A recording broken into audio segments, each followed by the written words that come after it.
ইকরামাকে কথা মতো নিয়ে গেল, নিয়ে গিয়ে হাতে পায়ে দড়ি দিয়ে জঙ্গলে বেঁধে দিয়ে চলে আসা হলো।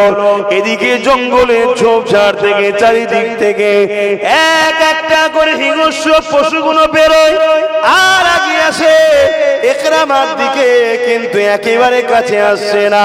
একটু দূরে এসে সব বসে যায় আর ইকরামার দিকে নয়ন ভরে তাকিয়ে রয়েছে। গোল করে পশুগুলো ঘিরে ফেলেছে। ইকরামা এই দৃশ্য দেখে অবাক হয়ে যেতে লেগেছে। ইকরামা বলতে লেগেছে, এই জঙ্গলের পশুগুলো তোমরা আমাকে খাচ্ছ না কেন? এখানে একটা বক্তব্য বুঝিয়ে দিই, অনেকের মাথায় যেতে পারে মানুষের কথা পশু বুঝলো কি করে, আর পশুর কথা মানুষই বুঝলো কি করে। যদি আমরা ঘরে পাখি পুষতে পারি আর ওই পাখিকে যদি আমরা আমাদের ভাষা শিখাতে পারি, পাখি যদি আমাদের মতো ভাষা বলতে পারে, আমি তুমি যদি করতে পারি, সৃষ্টিকর্তা চাইলে কেন পশুর জবান থেকে মানুষের কথা বেরোবে না, আর মানুষের কথা পশুই বা কেন বুঝবে না? আর একটু নমুনা দিয়ে যায়, এই কিয়ামত আসছে, একদল পশু বেরোবে যার নাম হলো দাব্বাতুল আর। ওই পশুগুলো মানুষের সঙ্গে কথা বলবে, মানুষের সঙ্গে উঠা বসা করবে, ও মানুষকে টাচ করবে। যারা মুমিন মুসলমান হবে, যখন এই পশুগুলো টাচ করবে, তার মুখমণ্ডলটা নূর আলা নূর হয়ে যাবে। খুব শিগগিরই এই পশু বাহির হবে। একেবারে তো কিয়ামত কাছের দিকেই চলে এসেছে, বেশি দিন তো আর নাই। তারপরেও বলবো আল্লাহু আলাম, আল্লাহ ভালো জানে। কিন্তু নমুনা যা পাচ্ছি, বেশি দিন আর কায়াম দুনিয়া নাই। তো সেই জায়গায় দাব্বাতুল আরদ বলে একটা পশু বাহির হবে। কথা বুঝে আসছে? এই যুবকেরা, তরুণেরা, এমন নবী পাকের প্রেমিকেরা আরেকটা প্রমাণ দিয়ে যায় বুখারী হাদিস। আল্লাহ নবী মসজিদে নববী শরীফে একটা খেজুর গাছের গুড়ি, কাটা শুকনো খেজুর গাছের গুড়ি, ওই গুড়িতে হেলান দিয়ে আল্লাহ নবী খুতবা দিতেন, ওয়াজ শুনেছেন সবাই। যখন নবী পাকের এক সাহাবী বললেন এই গুড়ির মেম্বারটাকে পাকা করে দেওয়া হবে, ওই সময় গুনগুন করে কান্নার আওয়াজ আসছে। আল্লাহ নবী খেয়াল করলেন কোথা থেকে কান্নার আওয়াজ আসছে। দেখছে শুকনো কুড়ির খেজুর গাছটা কাঁদছে। আল্লাহ নবী কথা বলতে শুরু করলেন, সেও কথা বলতে হুজুরের সঙ্গে শুরু করলো। মনে রাখবেন, সব ক্ষমতার মালিক হলেন আল্লাহ, যিনি তোমার আমার জবানে কথা দিয়েছে। আর একই মুখ রয়েছে তোমার আমার সমাজে, অনেকের কথা দেয়নি। আছেন না? মুখ থাকলেই যে কথা বলতে পারবে এমনটা নয়, কথা বলান উনি, সৃষ্টিকর্তা। অনেকের মুখ আছে, কথা বলতে পারে না।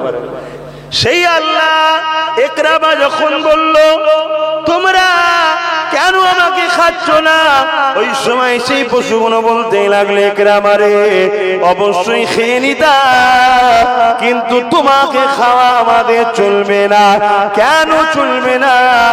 ইকরামা রে, তোমার শরীর থেকে মুহাম্মদ রাসূলের খুশবু বেরোচ্ছে। যারা আমার নবীর সঙ্গে জোরে আমরা জঙ্গলের পশু হতে পারি, তাদের সঙ্গে আমাদের দুশ্মনী নাই, বন্ধুত্ব থাকে। সত্য না মিথ্যা? দরুদ শরীফ আল্লাহুম্মা সাল্লি আলা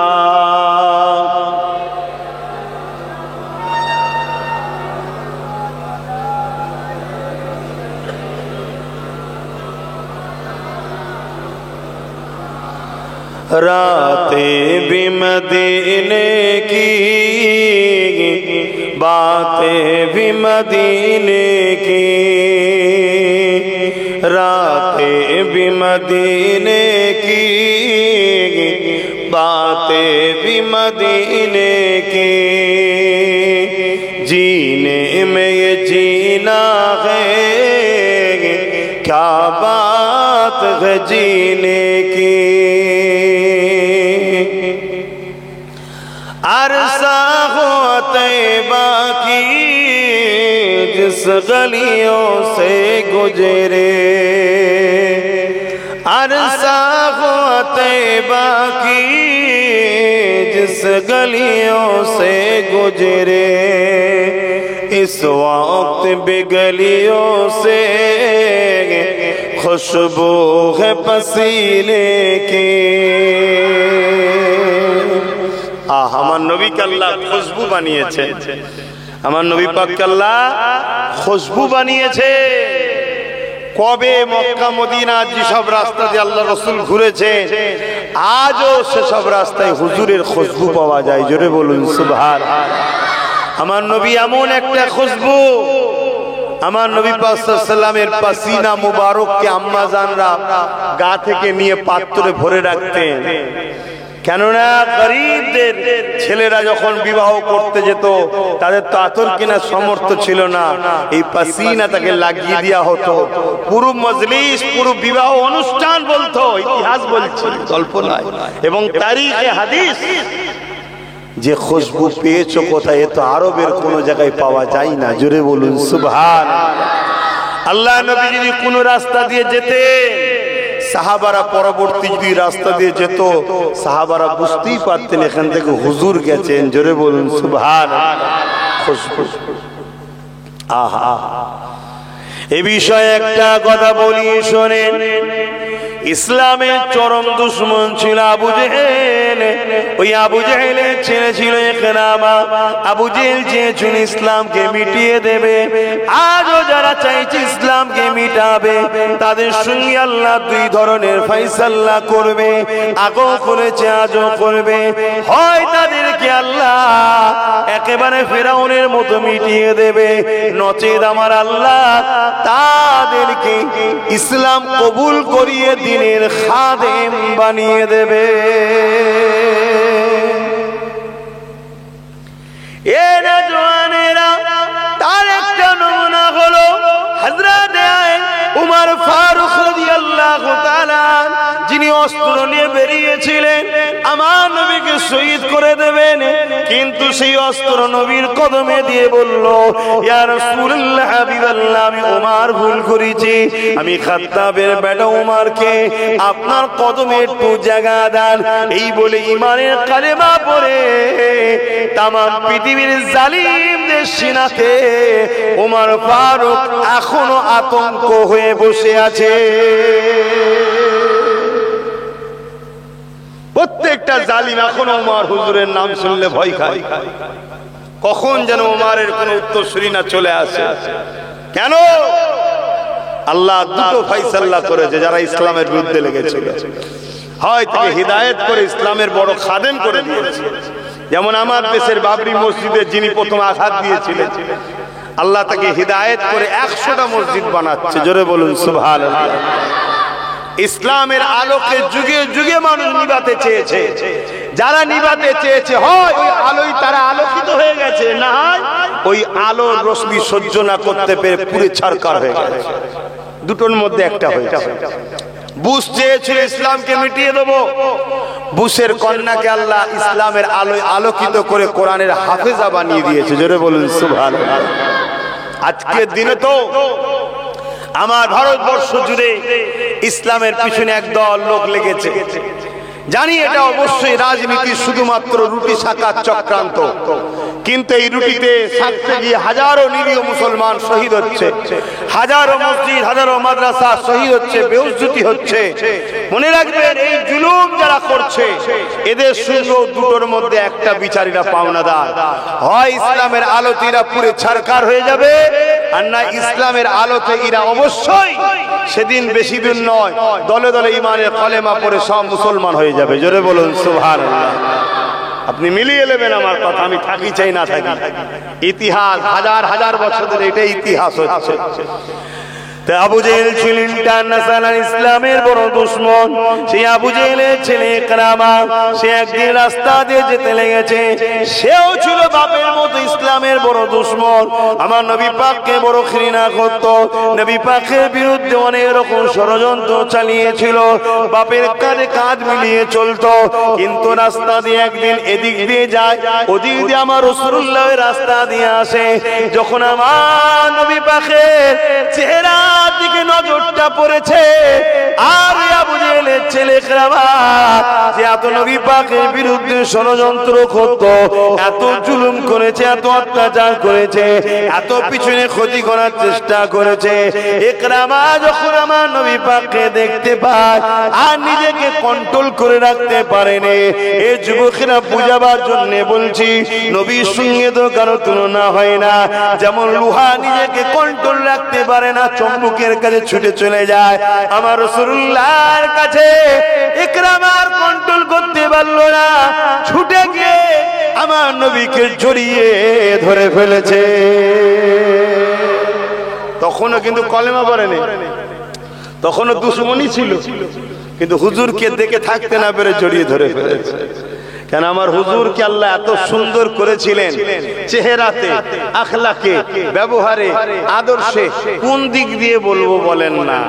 আহারে হযরত ইউসুফ আলাইহিস সালাম জিনার চেহারা দেখে মিশরের নারীরা হাতের আঙুল কেটেছিল, হুজুরের দিকে তাকিয়ে তাকিয়ে পুরো আঙুল দুটুকরো হয়ে গেছে, একবারও তারা কষ্টটা বুঝতে পারেনি, এত হুজুরকে দেখতেছিলেন। আর ইউসুফ নবীকে জিজ্ঞেস করে এত সৌন্দর্য পেলে কোথায়? ইউসুফ নবী বলছে, এ সৌন্দর্য জামালে মুহাম্মদ রাসূল থেকে পেয়েছি। জোরে বলুন সুবহানাল্লাহ।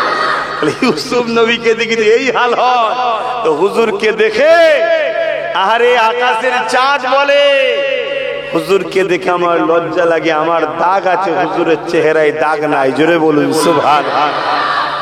তো ভাইরা আমার, একদিন আম্মা জান আয়েশা হুজুর অর্থাৎ আমার রাসূলুল্লাহর স্ত্রী, আমাদের আম্মা জান হয়, হুজুরের আহলি আমাদের আম্মা জান, নিজের মায়ের সম্বন্ধে যদি খারাপ ধারণা হয় কাবিরা গুনাহ হবে, বেঈমান হবে না, কিন্তু রাসূলের স্ত্রী সম্বন্ধে শোনো মশলা গুণ, যদি একটা জাররা পরিমাণ খারাপ ধারণা কখনো দিলের মধ্যে গাওয়া দেয় আর তওবা যদি না পড়ো, এটা যদি তুমি অ্যাকসেপ্ট করে নাও, মনে রাখবে তুমি কাফের হয়ে যাবে।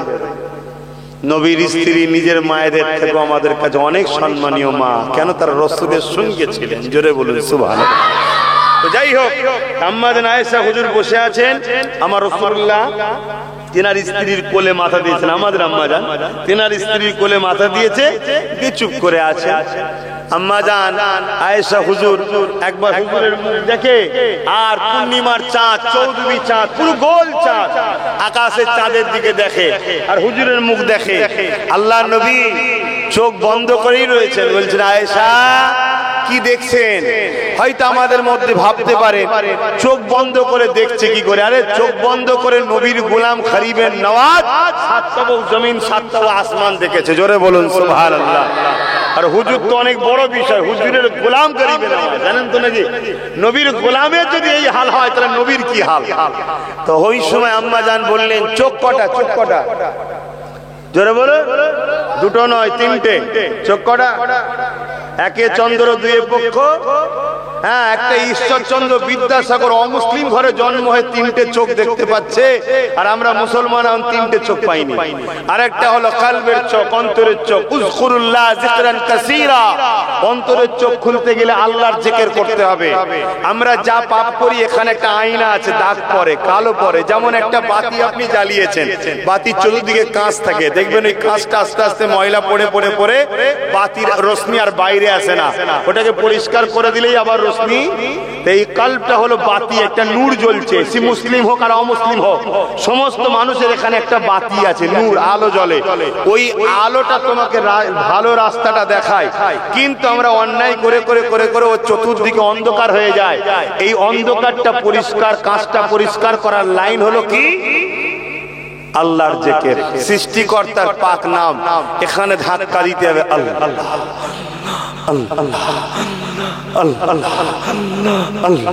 এইসব ধাক্কা দিতে হবে, এটা পরিষ্কার হবে।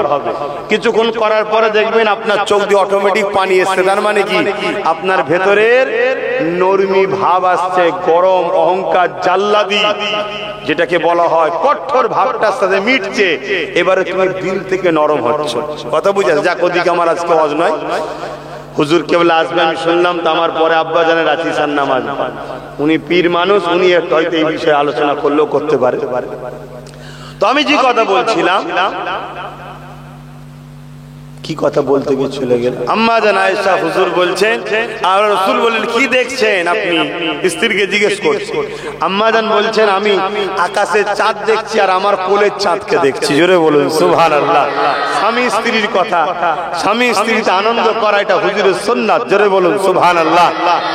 আমার রাসূল পাক সাল্লাল্লাহু আলাইহি ওয়াসাল্লাম খাবারকে চিবিয়ে দিতেন, শক্ত খাবারকে চিবাতেন, চিবিয়ে চিবিয়ে নরম করে আম্মা জানদের খাওয়াতেন, স্ত্রীদের খাওয়াতেন। জোরে বলুন সুবহানাল্লাহ।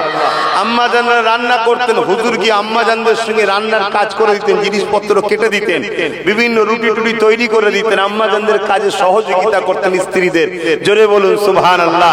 যদি কেউ আমরা স্ত্রীদের সহযোগিতা করি এটা হুজুরের সুন্নতের নেকি হবে। জোরে বলুন সুবহানাল্লাহ। কথা বুঝে আসছে? আমার অনেক আগেকারের পড়া আমার ঠিক স্মরণে পড়ছে না, হয় কোন উলামা হবেন বা কোন সাহাবা হবেন, আমার খেয়াল পড়ছে না, বহুত আগে পড়েছি। একজন বড় আলেম মানুষ, বড় পাওয়ারফুল ব্যক্তি, একদিন তিনার ঘরে হঠাৎ করে মেহমান এসেছে। হঠাৎ মেহমান, তো মেহমান এসেছে, তো স্ত্রীকে যে বলেছে রান্না করো, অসময়ে রান্না। কথা বুঝেছে তো? এখন স্ত্রী ছিল মাটির, আগে এত মাটির হাঁড়িতে রান্না হতো, কিন্তু মাটির হাঁড়িতে রান্না যারা খাবে পেটে কোনোদিন বিমার হবে না, আর এই চুলোতে যারা রান্না করে খাবে পেটের বিমার হবে না। কিন্তু এখন কে করবে বলুন না, সব গ্যাস, আবার প্রেসার কুকার, এই 10 মিনিটের রান্না 2 মিনিটেই কাজ মিটে যাবে। কথা বুঝা? সেই জন্য তো পেটে এত প্রবলেম, এত শরীর অসুস্থ। যাক, আমি ডাক্তারি করতে গেলে হবে না, সময় কম। তো সেই জায়গায় ওই গলায় মেরেছে হাঁড়ি মাথাতে, মাথা ঢুকে গলায়, হাঁড়ির কানাটা তো মোটা হয় মাটির, ওইটা ঝুলেছে। ওই অবস্থায় হুজুর বাইরে বেরিয়েছে। মুরিদ জিজ্ঞেস করছে, হুজুরই কি অবস্থা? বলছে বাবা অসময় তোদের জন্য বলতে গেছি, তোদের মা দিয়েছে। তখন মুরিদরা মধ্যে কেউ বলছে হুজুর এত ইরম যারা কাজ করলো। হুজুর তখন তারা কি কথা, সর্বসময় সে আমার সাথ দেয়, সর্বসময় সর্ব বিষয়ে স্ত্রী আমার সাথ দেয়, সব বিষয়ে সে আমার সাথ দেয়। এই অসময়ে যে তাকে বলেছি, সে যেদিন একটু মাথায় মেরেই দিয়েছে, তো এটা সমালোচনা করতে হবে? ভেবে দেখুন ইসলাম কত আদর্শ শিখিয়েছে, কিন্তু আমরা সেই ইসলামের উপরে নাই তো। তাই আমরা স্ত্রীদের উপরে রাগ মুখ করে ফেলি, ছোট বড় কথা বলে ফেলি। আল্লাহ আমাদের সবাইকে ইসলামের জিন্দেগি গড়ার তৌফিক দেন, বলুন আল্লাহুম্মা আমিন। তারা সর্বসময় আমাদের কথা শোনে না, শোনে না, সব শোনে তো নাকি? এবারে একটা সময় মিজাজ কখন কি হালে থাকে না থাকে, একটু হয়তো কিছু বলে ফেললো, সেটাকে আমরা সহ্য করতে পারছি না। এই সহ্য করতে হবে আল্লাহ, তবে আমাদের মধ্যে শান্তি আসবে। আল্লাহ তৌফিক দিক, বলুন আল্লাহুম্মা আমিন। তো যাক, আমি যে কথা বলতে গিয়ে চলে গেলাম। আম্মা জান হুজুর দেখার হুজুর, আম্মা জানরা বলছেন যে আমরা জীবনে কোনোদিন আমাদের রাসূল আমাদেরকে রাখতো দূরের কথা, চোখ বড় করে আমাদের দিকে তাকিয়ে কোনো কথা বলেন। জোরে বলুন সুবহানাল্লাহ। আর মা গুলোও ছিল সেরকম পবিত্র মা, বললে হবে, তাই তো নাকি? আল্লাহ যাদেরকে পছন্দ করেছে, আমার হাবিবের স্ত্রী হবে, চারটিখানি ব্যাপার নাকি? তো যাক, আমি ওইদিকে যাচ্ছি না। আল্লাহ রাসূল বলে, আয়েশা কি দেখছেন আপনি তাহলে? আমার মুখে আর চাঁদের মধ্যে আম্মা জান আয়েশা হুজুর বললেন যে আকাশের চাঁদের দাগ আছে, আমার কোলের চাঁদের দাগ নাই। জোরে বলুন সুবহানাল্লাহ। আমার নবীকে এত সুন্দর দেখতেছিলেন। আহা, একদিন আম্মা জান আয়েশা হুজুর আমার রাসূলকে বলেন, হুজুর আপনি একটু ঘরের মধ্যে আসেন। আল্লাহ আমার রাসূল বলেন, আয়েশা আমি একটু ব্যস্ত আছি, আমি একটু ব্যস্ত আছি, হুজুর আমি বেশি সময় নেব না, একটু ঘরে আসেন। আমার রাসূল ঘরে গেলেন, হুজরার মধ্যে ঢুকলেন। ঢোকার পরে জিজ্ঞেস করলেন কি হয়েছে? বলেন, হুজুর আমার কাপড় নষ্ট হয়ে গেছে। আমার রাসূল বলে, আয়েশা যদি দুনিয়া চাও তো বলো, উহুদ পাহাড়কে সোনা বানিয়ে দিচ্ছি, তুমি মালিকানা পেয়ে যাবে, ভাঙিয়ে ভাঙিয়ে খরচ করো। নবী এইটুকু কথা বলেছে, উহুদ পাহাড়ের নিচটা পুরো সোনা। জোরে বলুন সুবহানাল্লাহ। আরে আরবের এত দাম কেন? আমার নবীর কদমের ওসিলায়, তারা আমার নবীর কদমের ওসিলায় দামি হয়েছে, কিন্তু আজকে তারা আমার নবীর আদর্শ থেকে বেরিয়ে গেছে। শুনছেন তো নাকি? তারা বেরিয়ে গেছে নবীর আদর্শ। আলহামদুলিল্লাহ আমাদের মধ্যে এখনো যা আছে ওদের মধ্যে তা নাই, ওরা বেরিয়ে গেছে, ধ্বংসের দিকে চলে গেছে ওরা। আর খুব শিগগিরই ধ্বংস হবে, ধ্বংস হবে। আল্লাহ রাসূল বলেছেন, যেদিন এই মরুভূমিতে সবুজ গজিয়ে যাবে এবং আকাশ ছোঁয়া ঘর বাড়ি হবে, সেদিন জানবেন কিয়ামত খুব কাছে। তারা তো ছিল রাখাল, মেস চালাতো, কি ছিল আরবে? কিছু ছিল না। আমার নবী আসার আগে পর্যন্ত সব থেকে গরিব, সব থেকে পিছিয়ে, সব থেকে আনকালচার তারা ছিল। আর এখন পৃথিবীর সবার দাদা তারা। মনে রাখবেন যে যাই হোক, আরবকে সবাইকে মেনিয়ে চলতে হয়, সবার সঙ্গে আরবের সঙ্গে খাতির রাখতে হয়। তাই আমার দেশেরটাও ঘন ঘন আরবের সঙ্গে সম্পর্ক রাখছে, দেখছেন না কেন? ওখানে হুজুরের কদম আছে, কদম, মাটির তলাটাও সোনা আর তেলে ভর্তি। জোরে বলুন সুবহানাল্লাহ। পৃথিবীর সব থেকে যে জিনিসের দাম বেশি হয় সেটা হলো সোনা আর তেল। মনে রাখবেন, এখন অনেক ছোট ছোট রাজ্য হয়ে গেছে। জাজিরাতুল আরব ছিল যেটা, তার মধ্যে কুয়েত আছে, দুবাই আছে, এরকম অনেক, কাতার আছে, সব মিলিয়ে পুরো দেশটাই মাটির তলাতে তেল আর সোনা। কথা বুঝে আসছে? হ্যাঁ, তো যাক, আমি ওদিকে যাচ্ছি না। আম্মা জান আয়েশা হুজুর বললেন, হুজুর আমার দুনিয়া লাগবে না। আমার রাসূল বললেন, তাহলে তালি দিয়ে পড়ো। দোনো জাহানের বাদশা যিনি, তালি দিয়ে পড়ো যদি আখিরাত। আম্মা জান বললেন, হুজুর তালি দিয়েই পড়ছি তো, এতগুলো তালি দিয়েছি, কিন্তু তালি যে দেবো, ভালো করে শোনেন, তালি যে দেবো, সেলাইটা যে করবো, এর জন্য বাতি দরকার। বাতির মশলাটাও নাই, তখন তো এরকম বাতি নাই, মশলাওয়ালা বাতি, সে মশলাটাও নাই। তাই আপনাকে ডেকেছি, আপনার চেহারায় আমার ঘর আলো হয়ে গেছে, দেখুন। জোরে বলুন সুবহানাল্লাহ। তাই বসে বসে একটু সেলাই করবো। জোরে বলুন সুবহানাল্লাহ। আম্মা জান আয়েশা হুজুর থেকে আরো রায়াত আছে যে আমাদের যখন সুই হারিয়ে যেত, খুঁজে পেতাম না, হুজুর আসতো, হুজুরের শরীরের জ্যোতিতে, লাইটে আমাদের ঘরে এত আলো হতো, সুইটা আমরা খুঁজে পেতাম। জোরে বলুন সুবহানাল্লাহ। আর এক রায়াতের মধ্যে আছে, একদিন আমার রাসূল পাক সাল্লাল্লাহু আলাইহি ওয়াসাল্লামকে আম্মা জান জিজ্ঞেস করতেন, হুজুর আপনি কেমন মানুষ? খুব ভালো করে, আপনি কেমন মানুষ? স্ত্রী বলছে কেমন মানুষ? স্ত্রীর থেকে স্বামীর কাছে বেশি আপন কেউ হয়? বলুন। মা আপন ঠিকই, কিন্তু যতটা ক্লোজ স্বামী স্ত্রীর সম্পর্ক হয়, অতটা ক্লোজ মাও জানে না। কেন? ছেলে একটু বড় হয়ে যাওয়ার পরে মায়ের কাছেও পর্দা করতে হয়, জানেন তো নাকি? কিন্তু স্ত্রীর কাছে কোনো পর্দা আছে? কথা বলেন। এটা তো আল্লাহর সৃষ্টি, সৃষ্টিকর্তা তো সৃষ্টি, ওখানে কোনো পর্দাই নাই, ঠিক তো নাকি? দুজনে একে অপরের কাছে এত ক্লোজ, যেখানে এই তৃতীয় কেউ এত ক্লোজ হয় না। সেই স্ত্রী রাসূলকে বলছেন, আপনি কেমন মানুষ হুজুর? আর আজকে আমাদের সমাজে একটা কথা বেরিয়েছে, ওই অমুসলিমদের অর্থ পরিচালিত বক্তা রাসূল নাকি আমাদের মতো মানুষ। বলে না? বলে না? বলুন নাউজুবিল্লাহ। বলে। আম্মা জান আয়েশা হুজুরের এই কথা শুনে আল্লাহর নবী বললেন, একটা দুপাট্টা নিয়ে আসো। দুপাট্টা মানে ওন্না, দুপাট্টা নিয়ে আসলো। আল্লাহর নবী দুপাট্টাকে আম্মা জানের হাতে দিলেন, এরকম করে মজবুত করে নিজের পেটের কাছে দিয়ে এই জোর মুখ দুটো আম্মা জানের হাতে দিলেন, দিয়ে বললেন, পিছন থেকে টানো আয়েশা। আম্মা জান আয়েশা হুজুরকে বললেন, পিছন থেকে টানেন। আম্মা জান আয়েশা হুজুর পিছন থেকে টানলেন। যখনই টানলেন, আমার রাসূল একটু লুজ দিলেন। লুজ দিলে কি হবে? আম্মা জানের কোলে চলে গেলেন। স্বামী স্ত্রী, স্বামী স্ত্রীর কোলে গেলেন, আম্মা হাসলেন। অর্থাৎ স্বামী স্ত্রী আনন্দ করা, এটা হলো সুন্নাত। জোরে বলুন সুবহানাল্লাহ। তো সেই জায়গা আম্মা জান বললেন, হুজুর আপনি দিবে লুজ দেন তো টানবো কি করে? আল্লাহ রাসূল বললেন, ঠিক আছে টানো। আবার টানলেন, আবার রাসূল পাক সাল্লাল্লাহু আলাইহি ওয়াসাল্লাম আম্মা জানের সঙ্গে একটু আনন্দ করলেন, লুজ দিলেন, আবার কোলে চলে গেলেন, আম্মার কোলে শুয়ে পড়লেন। আবার রাসূল পাক বললেন, আয়েশা এবারে কিন্তু আমি খুব মজবুত করে ধরে আছি, তুমি টানো। আম্মা জান আয়েশা হুজুর জোরে টানলেন। ভাই যদি টানে কি হবে? হয় হুজুর পড়ে যাবে, না একটা গাঁট খুলে যে অপরটা আম্মাজান হাতে চলে যাবে, নাই হুজুরের এখানে যেটা ছিল ছিঁড়ে যাবে, চতুর্থ কিছু হবে। বলুন, চতুর্থ কিছু হবে কি কাপড়টা? এখন যদি পিছন থেকে কেউ আমাকে টানে, আমি কি হব? হয় পিছন দিকে পড়ে যাব, না এই কোণে একটা মুখ খুলে যে আর একটা মুখ চলে যাবে, আর না এই জায়গা থেকে ছিঁড়ে যাবে। চতুর্থ কিছু হবে ভাই। আম্মা জান আয়েশা সিদ্দিকা রাদিয়াল্লাহু তাআলা আনহা তিনি বর্ণনা করছেন, তিনি রয়াত করছেন, হাদিস বলছেন, আমি সেই প্রভুর শপথ করে বলছি যার কুদরতি হাতে আয়েশার জান আছে, পুরো দুপাট্টাটা রাসূলুল্লাহ শরীরের ভেতর দিয়ে গিয়ে আমি আয়েশার হাতে চলে গেল। জোরে বলুন সুবহানাল্লাহ। আমার নবী হলেন নূর। জোরে বলুন সুবহানাল্লাহ। এই যে আলোটা জ্বলছে, এই চতুর্দিকটা আলোকিত হয়ে আছে, চতুর্দিকটাই তো নূর নাকি, আলো তো নাকি? এখন এই আলো যদি আমি কাটি, কিছু সমস্যা হচ্ছে? কি সমস্যা হচ্ছে? হয় না। কিন্তু আমার নবী ছিলেন মানুষ। আমার নবী কি ছিলেন? মানুষ, কিন্তু নূরের মানুষ ছিলেন। জোরে বলুন সুবহানাল্লাহ। কেন? নূরের জগৎ থেকে যেতে হবে, মেরাজ হবে, নূরের জগৎ থেকে নিয়ে মাটির জগতে দেবে।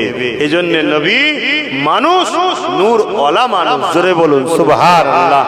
আসেন আমি যে কথা বলতে গিয়ে এতদিকে চলে গেলাম। ইকরামা রাসূলুল্লাহকে জড়িয়ে ধরলো, ইকরামা জড়িয়ে ধরেছে। এটা আবু জেহেলের একটা চালা দেখে নিয়েছে। আবু জেহেলকে বলতে লেগেছে, সরদার আবু জেহেল, তুমি আইন করেছো মুহাম্মদ রাসূলুল্লাহর কাছে কেউ গেলে তাকে মৃত্যুদণ্ড দেওয়া হবে। এই আইন সবার জন্য সমান না কারো কারো জন্য আইন, কারো কারো জন্য ছাড়?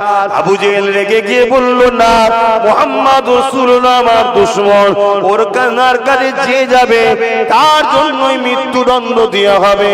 ওই সময় ইকরামা বলতে এমন করে ওই আবু জেহেলের চালা বলতে লাগলো, এ আমাদের সরদার, তোমার ছেলে ইকরামাকে ডাকো।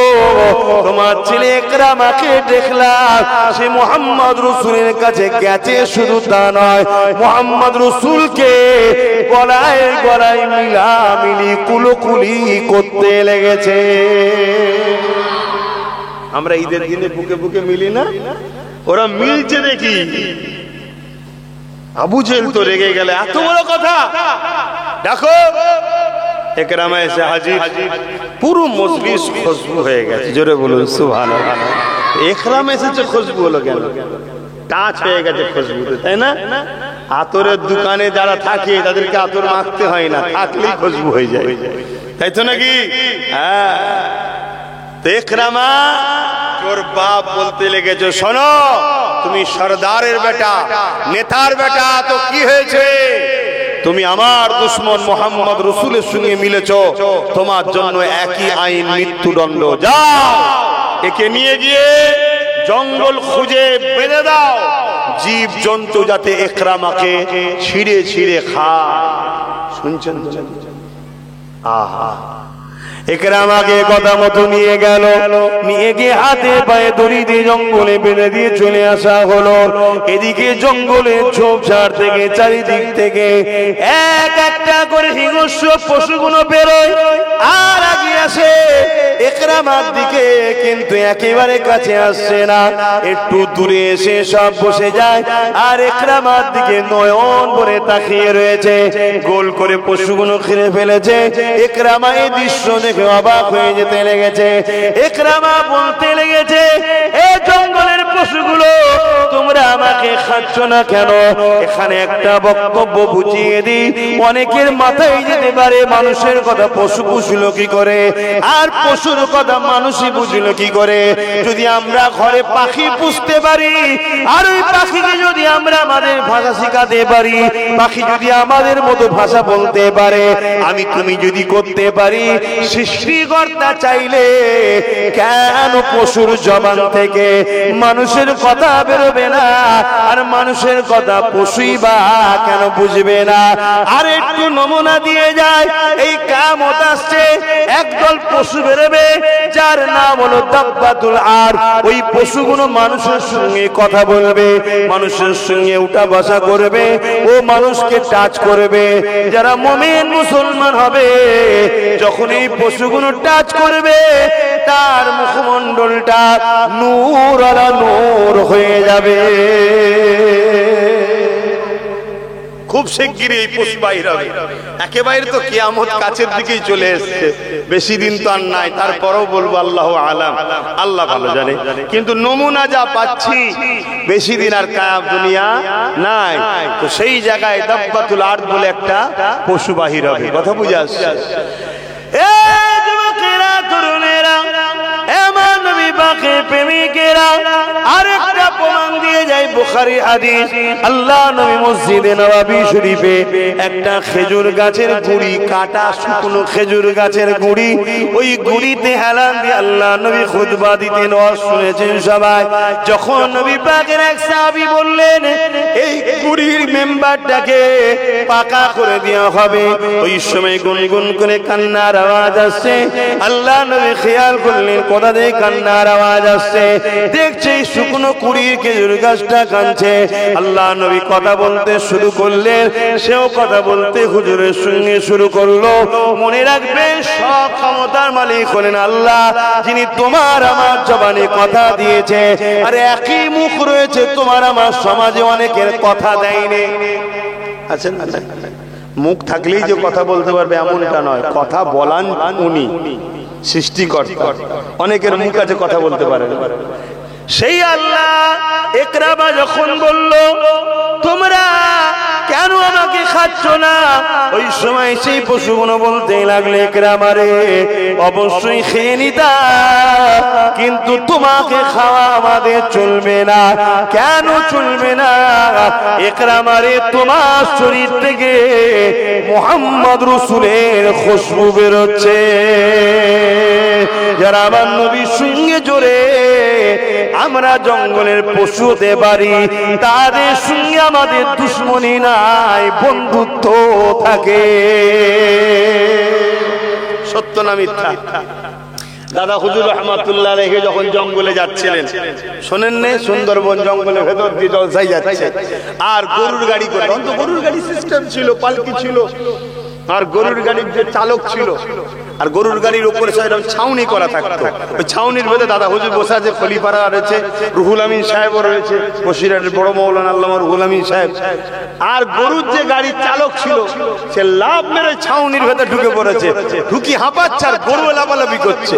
দাদা হুজুর বললেন কি ওই কি অবস্থা, গরু ছেড়ে দিয়ে চলেছে লাফালাফি করছে। বলছে হুজুর দুটো বাঘ সামনে, আমি তুমি হলে কি হতো গো? যেখান যা হলুদ হবার হয়ে যেত সব, বুঝতে পারছো তো নাকি? দাদা হুজুর বললেন তো কি হয়েছে, বাঘ তো কি হয়েছে, তুমি চলে এলে কেন? সে তো তার কথা সরে গেছে, কি লোক রে বাবা, বাঘ বোঝে না নাকি? বাঘ তো কি হয়েছে মানে? দাদা হুজুর বললেন এই বাবা রুহুল আমিন, একবার পর্দাটা সরিয়ে মুখটা দেখা দাও, জঙ্গলের বাঘকে দেখিয়ে দাও আবু বাকারের বাঘটা কেমন আছে, জোরে বলুন সুবহানাল্লাহ। শুধু পর্দারা সরিয়ে রুহুল আমিন সাহেব মুখটা দেখিয়েছে, যেমন সাক্ষাৎ যেন করতে এসেছিল বাঘ দুটো, দুজন দুদিকে চলে গেল, জোরে বলুন সুবহানাল্লাহ। এই যে হাওড়া জেলায় শুয়ে আছে, অমুসলিম ঘরে জন্ম নিয়েছিল, নাম ছিল প্রতাপ চন্দ্র সেন। কি নাম? প্রতাপ চন্দ্র সেন। দাদা হুজুর রহমাতুল্লাহ আলাইহির কাছে ফুরফুরা এসে হাজির হলেন, কি খবর? আমি দিন ইসলাম শিখতে চাই, জানতে চাই, ইসলাম কবুল করতে চাই। দাদা হুজুর বললেন বাপ মাকে বলেছো? হ্যাঁ বাপ মা জানে, বাপ মা বলেছে যে ধন দৌলত চাও, জমিদার ঘরের ছেলে, তাহলে ইসলামে গেলে হবে না, আর যদি ইসলামে যাও ধন দৌলত পাবে না। আমি ধন দৌলতকে ত্যাগ করেছি হুজুর, আমি আমার রবকে চাই, জোরে বলুন সুবহানাল্লাহ। দাদা হুজুর তাকে কলেমা পড়ালেন, সে আল্লাহর দ্বীনে আসলো। দাদা হুজুর তাকে কাজ দিলেন, অনেক বড় কথা, যাও জিয়ারত করার করো, কাজ দাও। লাস্টে দাদা হুজুর বললেন তুমি এবারে জঙ্গলে গিয়ে আল্লাহর ধ্যানে ইবাদতে মগ্ন হয়ে যাও। জঙ্গলে যখন ঢুকছে, এক হিংস্র রয়্যাল বেঙ্গল টাইগার গাল হাঁ করে করে আসছে। আব্দুল মুমিন সাহেব নাম দিয়ে, দাদা প্রতাপ চন্দ্র নাম থেকে আব্দুল মুমিন নাম হয়েছে, আব্দুল মোমেন দাদা হুজুর নাম দিয়েছে, কথা বুঝে আসছে। ওই হাঁ করে খেতে খেতে আসছে, আর দাদা হুজুর রহমাতুল্লাহ আলাইহি খলিফা ওই মুরিদ আব্দুল মোমেন সাহেব বলছে শোনো, যদি সৃষ্টিকর্তা তোমার রেজেক আমাকে করে রাখে তুমি তো খাবে, তোমার রেজেক যদি আমি হয়ে থাকি তুমি তো খাবে। তবে শোনো, আমি জঙ্গলে এসেছি আমার পীরের হুকুমে, আমার মুর্শিদ জবানার মুজাদ্দেদ দাদা হুজুরের হুকুমে এসেছি, আমি আল্লাহ পাওয়ার জন্য আল্লাহর জিকির করতে এসেছি। আব্দুল মোমেন সাহেব হুজুরের কিতাবের মধ্যে লেখা আছে, হুজুর বলছেন বাবারা শোনো, বিড়াল যেমন পুষা গায়ে এসে গা ঘষে, বাঘ এসে আমার গায়ে গা ঘষে পাশে বসে যায়, জোরে বলুন সুবহানাল্লাহ। 3 দিন আব্দুল মোমেন সাহেব হুজুর জিকিরে একভাবে ধ্যানে আছে, জিকিরে 3 দিন কোন মানুষ পানি টানি কিছু না খেয়েও বাঁচতে পারে, এটা বিজ্ঞানও মেনেছে। জোরে বলুন সুবহানাল্লাহ। আর পানি যদি খায় একভাবে 7 দিন বাঁচতে পারে অন্য খাবার না খেয়ে। আর আমার হুজুর পাক তিনি যে নূর, তার একটা প্রমাণ শোনো। তিনি 40 দিন পানি পর্যন্ত না খেয়ে রোজা রাখতেন। জোরে বলুন সুবহানাল্লাহ। আমাদের ওই রোজা নয় যে সেহরি খাওয়া আর ইফতারি না, একভাবে একবার সেহরি খেলো, ইফতারে খাবে না, আবার পরে সেহরি খাবে না, আবার ইফতার খাবে না, এইভাবে 40 দিন একটা সেকেন্ডের জন্য এক ঢোক পানিও না খেয়ে আমার নবী ছিলেন। কেন? তিনি নূর। জোরে বলুন সুবহানাল্লাহ। আবার মানুষ বাসার, তাই তিনি খেতেন। শুনছেন তো নাকি? তাহলে তিনি কেমন বানানেওয়ালা সব থেকে ভালো জানেন। কথা মাথায় ঢুকছে? তো হুজুরকে সম্মান করতে হবে। তা আব্দুল মোমেন সাহেব হুজুর রহমাতুল্লাহ আলাইহি তিনি কি বললেন? 3 দিন আমি জিকির করছি একভাবে। 3 দিন পর দেখি আমার পাশে খুব আশরাশিরি করছে, খুব ভাঙচুর টাইপের একটা করতে চাইছে, যেটা উদ্দেশ্য হচ্ছে আমাকে ধ্যান থেকে সরাতে চাইছে।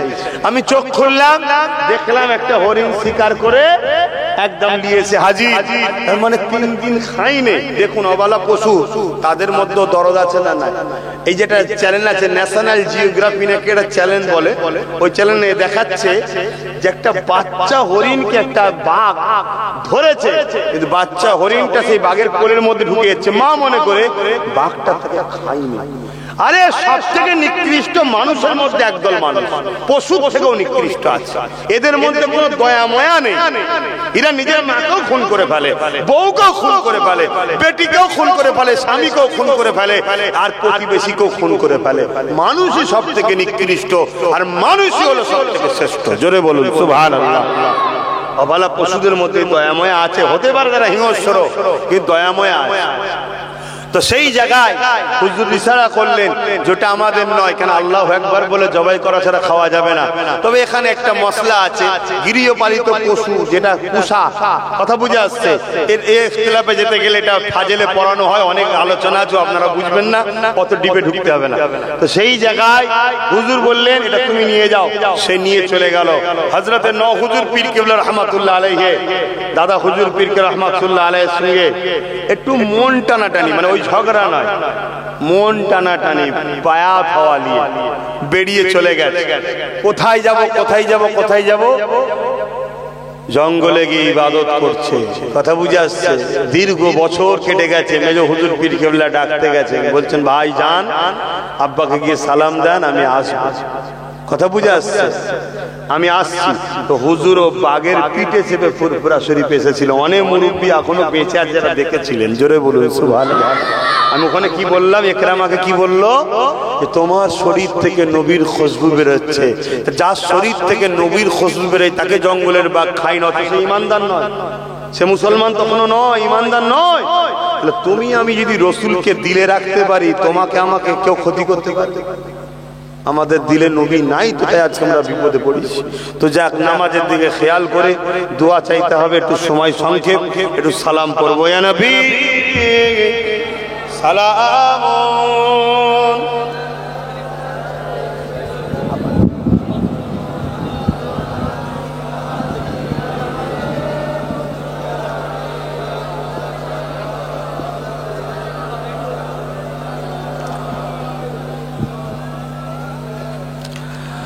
طلع البدر علينا من شنيعة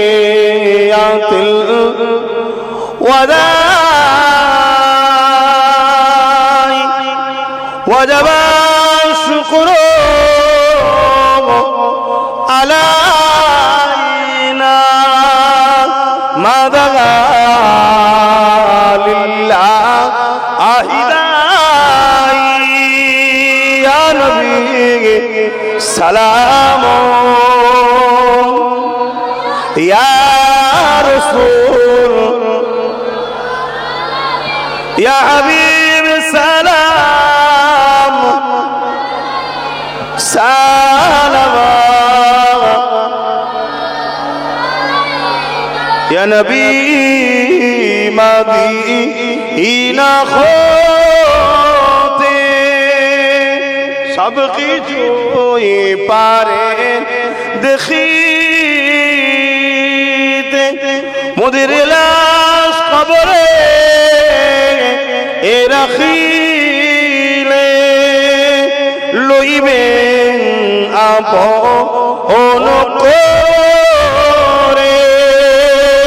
নবী সালাম ইয়া রাসূল ইয়া হাবিব সালাম